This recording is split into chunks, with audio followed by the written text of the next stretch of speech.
Bonjour, PaShawOneeBinace, digo, Binace, eu Dapinicas, Kinoshe, Dote. I come from the Great Northern Pike clan. Nibiugegu, there are many things in our culture that aren't visible to the naked eye, and we're always encouraged to seek to understand those things that you can't see. So there, I thought I'd just randomly name off a few things that we don't see, and we don't see the emotions that are in the air. There's a lot of things we don't see. Air itself, we don't see it. We don't see the wind, what it looks like. So and our thoughts, our imagination, those things are all things that we can't see. And there's many amongst the Anishinaabe people, we're always encouraged to sense the spirit in all things, that there's an invisible force that surrounds every living human being and everything on the face of the earth and in the universe, and to try to connect with that spirit. There's a lot of things that remain a mystery to modern science, technology, knowledge can't wrap their minds around many things. I heard a statement where our imagination is the most powerful of all things on this earth, and there's no way it can be contained, even just in our thoughts, in our brain. Even just our thoughts alone are, when you think about it, they're out there. They're so vast. They're so enormous. Our thoughts that we know there isn't. Our minds, or the cavity in our head hasn't got the space to be able to encompass all those thoughts. And especially our imagination just breaks all barriers and bonds, and our imagination can take us anywhere that we want. So I use that part of our gift, and to me it's I mentioned our collective consciousness, the universal consciousness that exists out there, whether it's the creator's consciousness, his thoughts, where we all come from, is something that connects us. And I believe our imagination can connect us. I'm amazed at the power that these things we can't see have over all aspects of our life. You can feel what people are feeling halfway around the world. Their emotion, when people are able to express it, we can feel it in our heart, from no matter where they're speaking from on the earth. And that's part of that ability of those things that we can't see. I thought I'd sing that song about the bear, because the bear is something that I was always told to try and understand the spirit, not just a physical form of the bear. And one of my brothers, a younger brother, so we're 9 months apart, but he was named after the black bear, Mekategabo. That was his name. And that was his spirit name. And I was told to always sense his spirit, that his spirit is in the black bear, that whenever I see the black bear, that's my brother that I'm looking at.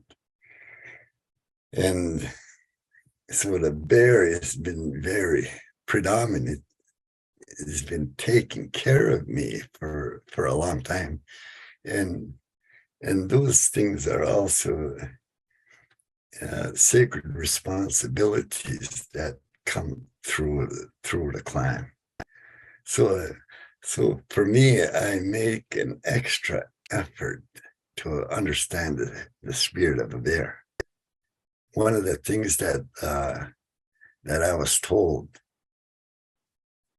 one of the reasons why I became a sweat lodge keeper was when the lady first told me that they were going to be giving me a sweat lodge, that to carry the responsibility to take care of that sweat lodge. I had doubts about whether I wanted to even do something like that. But after speaking to me, I had a dream. A bear came to me. A bear came to me in my dream, and he was offering me tobacco. He had tobacco in his hand, and he asked me to go into the sweat lodge. He was showing me a sweat lodge. He wants me to go in. And I told him that I don't know nothing about the sweat lodge. I don't know anything about spirituality or anything like that. And why are they asking me? Because I seen a bear and a wolf in my dream. And they were both offering me tobacco. And they reassured me. They said, you don't have to know anything. You just have to go in there and start talking about your dreams when you light your pipe. They told me, talk about your dreams, talk about this dream. And what I'm telling you today, that will come out of the steam once you put the steam on the grandfathers, the medicine, there'll be steam that come up and will come out of that steam. Then we will sit with you. That's what the bear and the wolf came and told me. And when I had that dream, I knew that maybe I should take a more serious look at it and see where it goes. So I called that lady and I told him, yeah, I'll come and learn about the sweat lodge because of that dream. And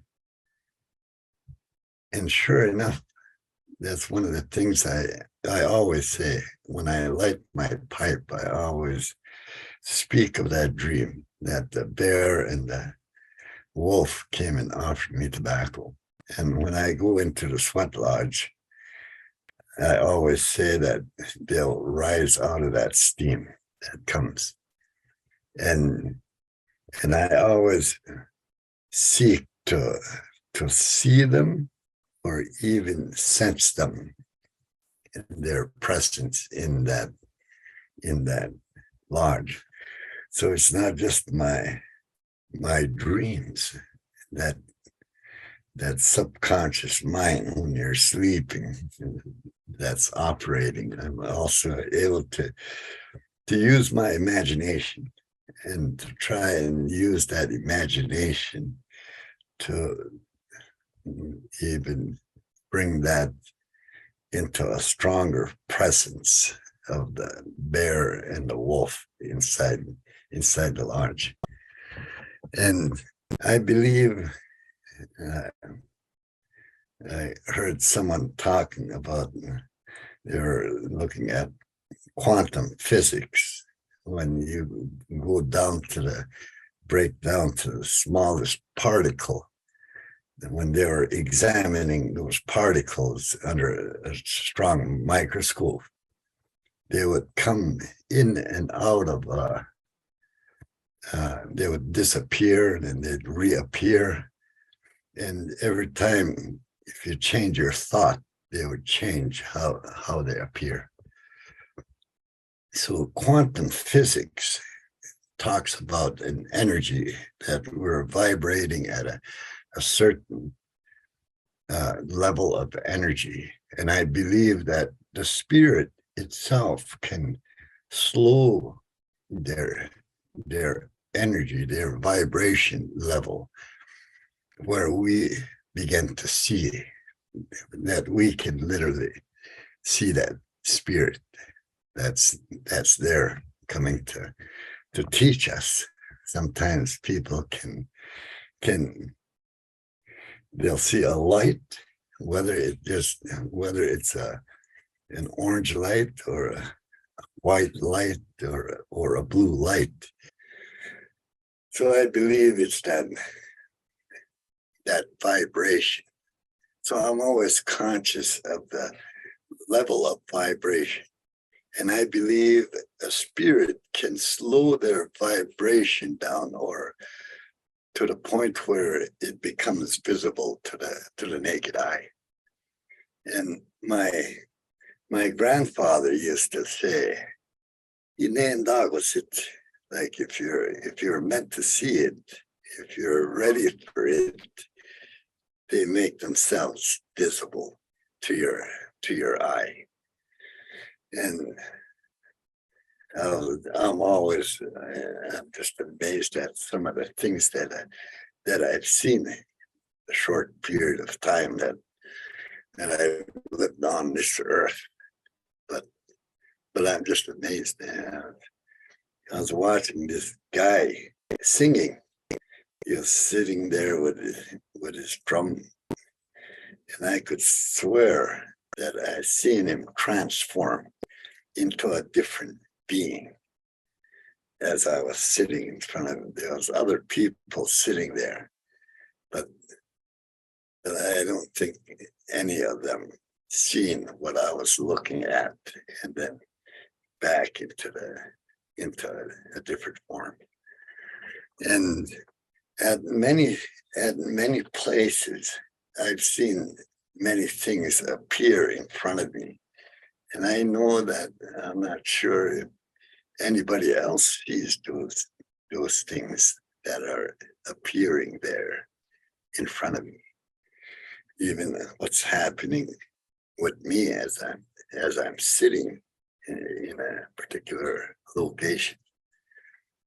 One of the things that I always talk about too is the tobacco. And once I put tobacco in my hand, it's just like my spirit all of a sudden takes off, and I'm sitting up in the clouds, looking down on the earth, and I can see different parts of the earth. And for even the ceremonies, whether it's the shaking tent or the sitting by a drum, doing a pipe ceremony, or inside the sweat, I seem to be able to move out of those settings, and all of a sudden I'm seeing something else, not only of this time. I know I've mentioned many times how we're connected to the beginning of time and to eternity. That some people will come and ask a question about something that happened in the past, and it's just like I'm sitting at that time and I can see what's going on at that particular time that they're asking about. And I'm just amazed at also some of the things that happen, because one incident that that comes to mind is this person is asking me about something that happened. And I can clearly see what's happening, but I can't uh, I can't really disclose everything because of where that person is at. If I were to tell him what was going on there, it would take him to a to a different place where he really starts getting angry and doing different things because of how he understands that. So I have to limit sometimes what I'm seeing if I want to say the whole thing. And one of the things I'm always conscious of too, when I first started going to the sweat lodge, some of the sweat lodge keepers also told me that, you're going to have visions. People have visions in there. And some of those visions are meant for you. Like they're not meant for anybody else. That's between you and the creator. And you don't have to share everything that you see there, because if you share it, it's just like somebody that has a close relationship with you, and you start sharing things that it works in the same way. That we're all at different levels, and we're going to understand these things at a certain level. And that's one of the things that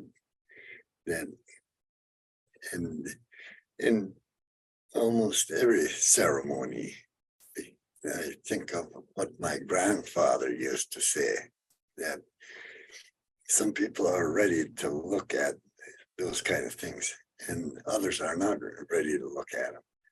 And the ones that are ready are going to be there, and they're going to hear, and they're going to have a certain understanding of what's being presented.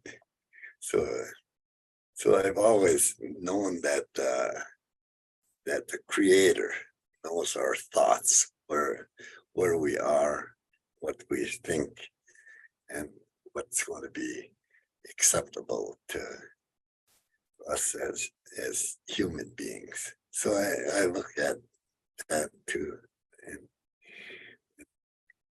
talking about these things.